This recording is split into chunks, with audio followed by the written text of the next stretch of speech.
SR संदर्भात आज काँग्रेसच्या नेत्यांची महत्त्वाची बैठक टिळकनगर इथे पार पडते। आपल्यासोबत विजय वडेट्टीवार आहेत, माजी विरोधी पक्ष नेते, आपण त्यांची बातचीत करणार आहोत। किती महत्त्वाचं आणि बंगाल निवडणुकीनंतर काँग्रेस अलर्ट मोडवर असं म्हणावं।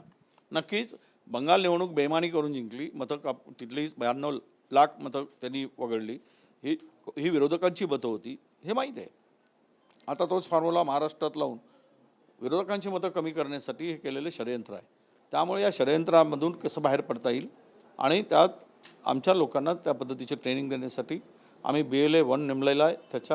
तो सगळे BLA बूथच्या लेवलचे नियुक्त करणार आणि त्याच्यापर्यंत सगळी माहिती आणि ट्रेनिंग त्याला पूर्ण प्रशिक्षण मिळावं यासाठी आजच्या बैठकीचं आयोजन आहे। नक्कीच आपण पाहतोय की नागपूरहून जी उड्डाणं येणार आहे ती 1 जूनपासून रद्द करण्यात येणार आहे अशी माहिती। इंधनचा तुटवडा, पेट्रोल पंपावर रांगा आहे, कुठे चाललंय महाराष्ट्र?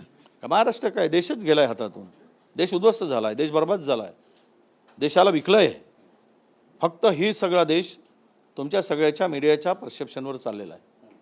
लोकांना जे काय दाखवत आहेत ही सगळी वस्तुस्थिती, तुम्ही चांगले आहात सगळे, आता मालकच घाबरून आहेत, त्यामुळे जी वस्तुस्थिती यायला पाहिजे ती येत नाही आहे, मालकावर दबाव आहे। आणि म्हणून काल पाहिलं तुम्ही नॉर्वेमध्ये साध्या प्रश्नाचं उत्तर पंतप्रधान देऊ शकले नाहीत।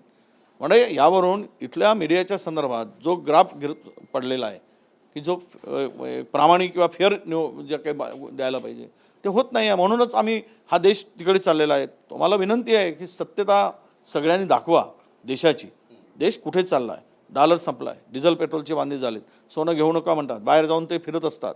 इथल्या लोकांना संकटाच्या खाईत तुलत आहे, शेती उद्ध्वस्त झाली, शेतीला पेट्रोल आता डिझेल मिळत नाही, कर्जबाजारी शेतकरी झाला आहे, रोज मरतोय शेतकरी आणि युवा पिढी आता तर लाल बळक झाली आहे।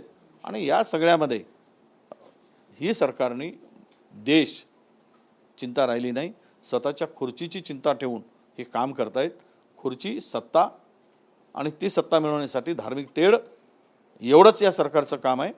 बाकी देश खड्ड्यात गेला काय, कारण मनुस्मृतीवर हा देश उभा करायचा आहे, त्या विचारावर आणि त्या दिशेने देशाची वाटचाल आहे। नक्कीच गोतस्करीबद्दल ज्या पद्धतीचं विधान केलं आहे मुख्यमंत्री यांनी की आता राज्यामध्ये सुद्धा मकोका लावला जाणार, याचं समर्थन करणारे विरोधी पक्ष म्हणून माझं तर मत आहे की म्हणजे बीफ एक्सपोर्टमध्ये भारत 1 नंबरवर गेला आहे।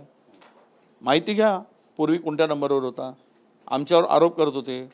आता जर 1 नंबरवर भारत आपल्या बीफ एक्सपोर्टमध्ये गेला आहे तर मग कारवाई कुठून सुरुवात व्हायला पाहिजे? केंद्र सरकारपासून सुरू व्हायला पाहिजे।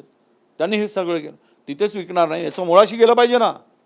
आज तुम्ही शेतकऱ्यांना गाई उद्या विकणार, बैल विकणार, का विकणार नाही? तो पोसू शकत नाही बिना कामाचं, जर त्या निरुपयोगी जनावर आहे ते शेतीसाठी उपयोगी नाही तर तो आज या सगळ्या महागाईशी झुजतो आहे आणि त्याला तिथून जे काही पैसे मिळेल ते शेतीला लावतो आहे। तुम्हाला जर हे सगळ्या जनावरांचं रक्षण करायचं असेल तर जो शेतकरी आहे त्याला तुम्ही 2000 रुपये किंवा 5000 रुपये द्या महिन्याला जनावर पोसायला, म्हणजे कोणीच विकणार नाही। आणि विकणार नाही म्हणजे काही गोतस्करी व्हायचा संबंध नाही आणि हे मोकोका लावायची गरज नाही। पण मुळाशी जाणार आहेत का? भावनिक खेळणं आणि भावनेशी खेळून लोकांना मूर्ख बनवणं एवढाच धंदा सरकारचा आहे। एक पेपर फुटी प्रकरणी महत्त्वाची माहिती समोर येते। 5 राज्यामध्ये पेपर विकले गेले आणि 5 राज्याचे कनेक्शन आहेत, यामध्ये किती भयंकर आहे सगळं प्रकरण। 17 जणांचा मृत्यू झाला विद्यार्थ्यांना। लाज वाटायला पाहिजे केंद्र सरकारला, त्यांच्या मंत्र्याला, शिक्षण मंत्र्याला थोडी तरी जनाची नाही मनाची लाज असेल। त्या धर्मेंद्र प्रधानांनी, राहुलजींनी म्हटल्याप्रमाणे 1 मिनिटामध्ये राजीनामा द्यायला। 12 वर्षामध्ये 13 वर्षामध्ये 25 वेळा नीटचा पेपर फुटतो, तरी पण यांनी जबाबदारी कोणी घेत नाहीत। आज तरुणाई उद्ध्वस्त झाली, ही पोरांचं आयुष्य उद्ध्वस्त होत आहे आणि यामध्ये तिथले काही लिकेजेस होते सिस्टममधले ते त्यांनी बंद केले नाहीत। का सिरियस राहिलं नाही? जबाबदारी कोणाची? जबाबदारी सरकारची आहे। सकारावं आणि या भावनेशी खेळणं बंद करावं असं आमचं मत आहे। कॉक्रोच जनता पार्टी इमर्ज होते, विरोधकांसाठी एक पर्याय असं म्हणावं। आणि ज्या पद्धतीनं 18-19 मिलियन फॉलोअर्स वाढलेत, एवढे तर भाजप आणि काँग्रेसचे पण नाही आहेत अशी चर्चा रंगते। नाही, नक्कीच तरुणाचा आक्रोश हा आता दिसतोय। तो शांत होता, किती दिवस शांत असता? किती दिवस तुम्ही हिंदू मुसलमान मंदिर मस्जिदमध्ये त्यांना गुंफून ठेवणार? किती दिवस तुम्ही देवधर्माच्या नावाने त्यांना वाटणार आणि त्यामध्ये त्यांच्या मूलभूत अधिकारापासून किती दिवस तुम्ही त्यांना दूर ठेवणार? आज त्यांना कळायला लागलं की आपल्या हाला रोजगाराशिवाय पर्याय नाही आणि जर त्या पद्धतीनं त्यांना कोणी हिणावत असेल तर त्यांची एकजूट होत आहे, त्यांच्या हक्कासाठी एकजूट होत आहे, त्याला आमचं समर्थन राहील। एक शेवटचा प्रश्न, चंद्रपुरात वाघाच्या हल्ल्यात 4 महिलांचा मृत्यू झाला, तुम्ही पण तिथलेच आमदार आहात, काय नेमकी परिस्थिती आणि किती? मतदारसंघातली घटना आहे। मी सगळ्या अधिकाऱ्यांशी बोललो, मी सकाळी फ्लाईटमध्ये उतरल्यानंतर मला माहिती मिळाली, मी अधिकाऱ्यांशी बोललो, मी उद्या जाणार पण आहे तिथे. एकाच ठिकाणी एकाच गावातील माझ्या मतदारसंघातील 4 महिलांचा एक वाघ आणि त्याचे 2 बछड्यांनी त्यांना मारून टाकलेला आहे. वाघाची संख्या प्रचंड आहे, त्यांचं संरक्षण करणं हे वनविभागाचं काम आहे, जनतेचं संरक्षण करणं, नाहीतर वाघाला तिकडून बाहेर काढणं, कमी करणं, संख्या कमी करणं. आणि यांना मी सांगितलं आहे की 48 तासामध्ये त्या वाघाला तिकडून हलवा, पकडा, त्या 2 बछड्यांना आणि वाघाला हलवा, नाहीतर आम्ही तुमच्या वनविभागांच्या अधिकाऱ्यांना फिरू देणार नाही, हे आम्ही त्यांना सूचना केलेली आहे. धन्यवाद आमची बातचीत केल्याबद्दल. कॅमेरा पर्सन योगेश गुरवसह गिरीश गायकवाड, TV9 मराठी, मुंबई.